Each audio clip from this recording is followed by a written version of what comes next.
Analyzing qualitative data. Instead of statistics, qualitative data is made up of words and observations. Order and comprehension can only be achieved by analysis and interpretation, just like with any other data. This calls for ingenuity, self-control, and a methodical approach. The questions you hope to address, the requirements of the information users, and the availability of your resources will all influence your process. Analysis process. What do you do after you get your data? The analysis and interpretation are explained in the phases that follow. Step 1. Get to know your data. To do a good analysis, one must comprehend the data.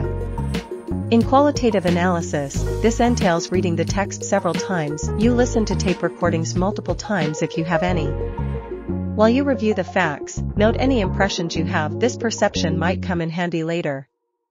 Take into account the data's quality before starting any analysis, and move forward appropriately. Give analysis your whole attention and time. Describe the restrictions and degree of analysis you think suitable in light of your data. Step 2. Focus the analysis. Examine the goals and objectives of your research. Decide which questions you would like your analysis to address. Put these in writing. These will assist you in choosing where to start. The goal of the study and the intended application of the findings will determine where to concentrate your investigation. Focus by topic or question, time period, or event. Using this method, you narrow down the study to examine how each topic or issue is answered by all persons or groups, or for a certain time period or event. Use of open-ended inquiries is common in this situation. To find trends and variations, you arrange the data according to questions, and examine each respondent's response.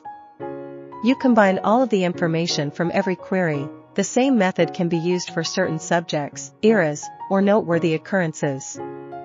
You can investigate the links and relationships between the questions, subject, time, period, and events later on.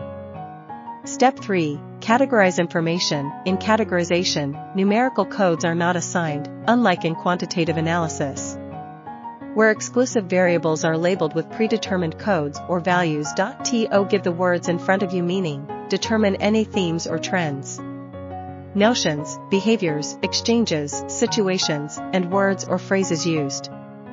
Sort them into categories that make sense and provide the text with a summary.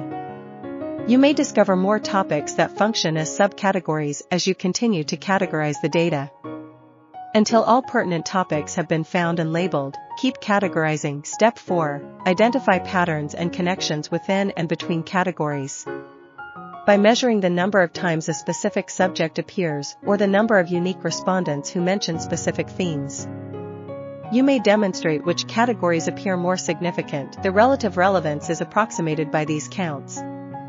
Although they are not appropriate for statistical analysis, they can highlight broad trends in the data. Step 5. Interpretation. Bringing it all together. To describe your findings, make use of your themes and connections. The intricacies and detailed descriptions of the facts might easily divert one's attention.